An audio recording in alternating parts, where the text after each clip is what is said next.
Sir आपण company कौन कौन सब जूस मेसीन रही कौन कौन जूस जड़े बनई बिजनेस करेंगे आम 10 मिनट जनातु। जय जगन्नाथ। आमर फार्म ना हूँ मुस्कान एंटरप्राइजेस। आमर ऑफिस एड्रेस हूँ गंजाम ब्रह्मपुर लचापड़ा काली मंदिर पाखरे। देखो आम पाखे 12 नोजल ए गोटे साइड कैपिंग बटल हो पारि आउ गोटे साइड पाउच हो पार। ये हूँ आम फोन नोजल मेसीन। ए 4 जण चारिआडे काम करेंगे। ए गोटे साइड कैपिंग बटल बाहर आउ गोटे साइड रे लिची बटल बाहर आउ गोटे साइड रे पानी बटल बाहर करेंगे आउ गोटे साइड रे ऑल टाइप पाउच बाहर करेंगे। एथिरे जा फ्री रॉ मटेरियल दिया होची फ्लेवर तार मिक्सचर से आपनकर 5000 बोतल हो पार।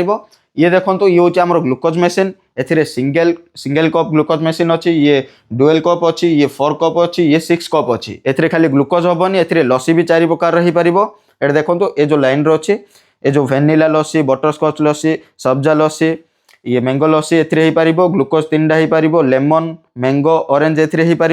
एथिरे जा फ्री रॉ मटेरियल दिया होची आपनकर 51,750 बाहरी पड़ियो।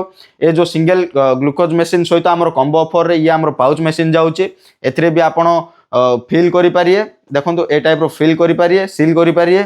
एथिरे जा जाउची आमर 51,750 आम फ्री रॉ मटेरियल रा बाहरी पड़ची।